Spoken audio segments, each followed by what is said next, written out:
নীরবে বিএনপির মধ্যে মুক্তিযুদ্ধ রয়েছে, বিরোধী দলের মধ্যে মুক্তিযুদ্ধ রয়েছে, ঠিক কিনা? ত্রয়োদশ জাতীয় সংসদ নির্বাচনে কুমিল্লা ১০ আসনের সংসদ সদস্য প্রার্থী নাঙ্গলকোট উপজেলার পেরিয়া ইউনিয়ন বড় সাঙ্গীশ্বর গ্রামের অ্যাডভোকেট কাজী নূরে আলম সিদ্দিকীর বাড়িতে চিহ্নিত সন্ত্রাসী ও চাঁদাবাজের নেতৃত্বে হামলা, ভাঙচুর ও লুটপাটের প্রতিবাদে পেরিয়া ইউনিয়ন জামায়াতে ইসলামীর উদ্যোগে বিক্ষোভ মিছিল মঙ্গলবার বিকালে কাইকোরতলা বাজারে অনুষ্ঠিত হয়েছে। বিক্ষোভ মিছিলটি কাইকোরতলা বাজারের প্রধান প্রধান সড়ক প্রদক্ষিণ শেষে মধ্যম বাজারে গিয়ে সংক্ষিপ্ত সমাবেশে মিলিত হয়। সমাবেশে বক্তব্য রাখেন বাংলাদেশ জামায়াতে ইসলামী নাঙ্গলকোট পৌরসভার আমির হারুনুর রশিদ। বিক্ষোভ মিছিলে উপস্থিত ছিলেন বাংলাদেশ জামায়াতে ইসলামী নাঙ্গলকোট উপজেলা নায়েবে আমির মাওলানা ইউসুফ আলী, জামায়াত নেতা নুরুল আমিন আজাদ, পেরিয়া ইউনিয়ন আমির মুফতি আহমেদুল্লাহ নোমান আনোয়ারি, মাওলানা জাকির হোসেন বেলালী, কাইকোরতলা ওয়ার্ড সভাপতি হাফেজ আমান উল্লাহ, সেক্রেটারি হাফেজ মীর হোসেন, ইউনিয়ন যুব বিভাগ সভাপতি মাওলানা সাইফুল ইসলাম মামুন, সেক্রেটারি খন্দকার বিল্লাল হুসাইন প্রমুখ। সংক্ষিপ্ত সমাবেশে হারুনুর রশিদ বলেন, গত স্বৈরাচার মানুষের উপর জুলুম, নির্যাতন ও হত্যা করে আমাদেরকে ঘরে ঘুমাতে দেয়নি, সেভাবেই আমাদের কাজী নূরে আলম সিদ্দিকীর বাড়িতে হামলা করেছে।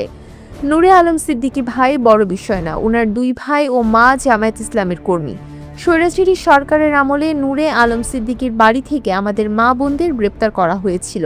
তিনি আরও বলেন, আমাদেরকে রাজাকার যুদ্ধ অপরাধী বলে আপনারা বাংলাদেশে আর বিশৃঙ্খলা করতে পারবেন না।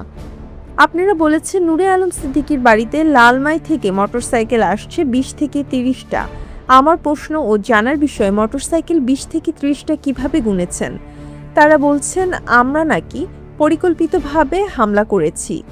আমাদের কাছে ভিডিও, ছবি ও নামের তালিকা রয়েছে। কারা কারা হামলা করেছেন সময় হলে সেটা প্রকাশ করা হবে ইনশাল্লাহ।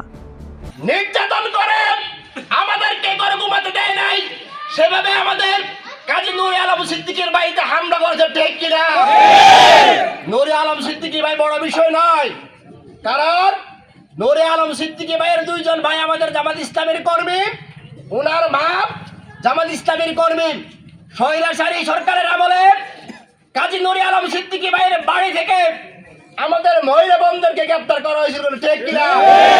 আজকে আমি বলতে চাই, সরকারের উদ্দেশ্যে আমি বলতে চাই, একটি তীব্র নিন্দা জানাতে চাই। আগে গতকালকে আমাদের একজন জামাত ইসলামীর কর্মী ভোলা থেকে, যাকে একটি জ্বালানি তেল সংকটের কারণে তিনি ফেসবুকে একটি স্ট্যাটাস দিয়েছিলেন, সেই স্ট্যাটাসের কারণে শাহাদা বিবিকে অবৈধভাবে গ্রেপ্তার করা হয়েছিল, ঠিক কিনা?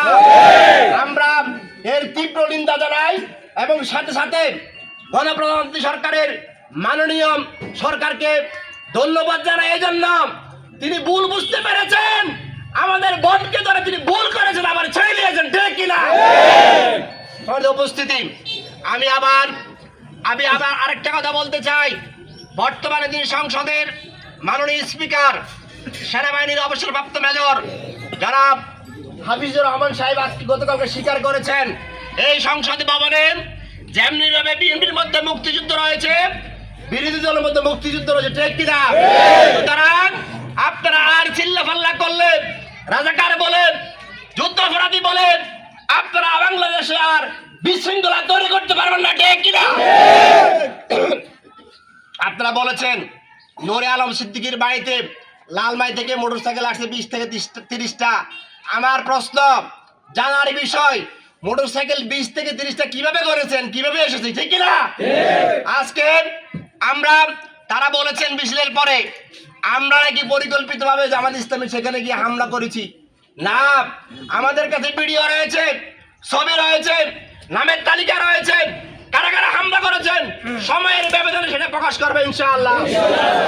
সমাজে উপস্থিত আসুন, আমি ফেরিয়া ইউনিয়নে যারা আছেন, রাজনৈতিক ভাইরা যারা আছেন, ফেরিয়াকে যারা সরকার দলের লোক আছেন, বিএনপির বাইরে আছেন, আপনাদের প্রতি অনুরোধ থাকলো, রাজাকার শব্দ আর ব্যবহার করবেন না। ফেরিয়া ইউনিয়নের রাজনীতিকে আপনারা গরম করবেন না। যদি ফেরিয়া ইউনিয়নের রাজনীতিকে উত্তপ্ত করেন, তাহলে আমরা তার তীব্র শক্তি দিয়ে আমরা এই ময়দানকে আমরা শক্তিশালী করবো ইনশাআল্লাহ। আসুন, এই যেভাবে তার বাড়িতে প্রায় 10 লক্ষ টাকা লুটপাট করা হয়েছে, ওনার মায়ের স্বর্ণ লুট করা হয়েছে, ওনার স্ত্রীর স্বর্ণ লুট করা হয়েছে, ওনার 3 ভাইকে আহত করা হয়েছে, বাড়িতে কোনো শুনেই আমরা প্রশাসনের কাছে আমরা আজকের এই বিক্ষিপ্ত জনতাকে সামনে রেখে মিছিল পরবর্তী সমাবেশ থেকে বলতে চাই, অতি শীঘ্রই সন্ত্রাসীদেরকে গ্রেফতার করে শাস্তির আওতায় নিয়ে আসতে হবে। যদি তাদেরকে শাস্তির আওতায় নিয়ে আসতে প্রশাসন কোন রকমের শৈথল্যতা প্রদর্শন করে, দুর্বলতা প্রদর্শন করে, তাহলে আমরা এই আন্দোলন সংগ্রামকে পুঁজি করে, এই হত্যা, এই আহত, বাড়ি ভাঙচুরকে আমরা পুঁজি করে সামনে আমরা তীব্র আন্দোলনে ঘোষণা দেব ইনশাআল্লাহ। সন্ত্রাসীদের কোনো দল নাই, কোনো মত নাই, কোনো পথ নাই, এই ফেরে এই ইউনিয়ন কোনো সন্ত্রাসীদের রাস্তা না জায়গা দেওয়া হবে না, হবে না, হবে না। সম্মানিত উপস্থিতি, আপনারা কষ্ট করে আজকের এই মিছিল পরবর্তী সমাবেশে যোগ দেওয়ার জন্য আপনাদের সকলকে বাংলাদেশ জামাত ইসলামী নাঙ্গলকোট উপজেলা এবং পৌরসভার পক্ষ থেকে আন্তরিক মোবারকবাদ জানাচ্ছি।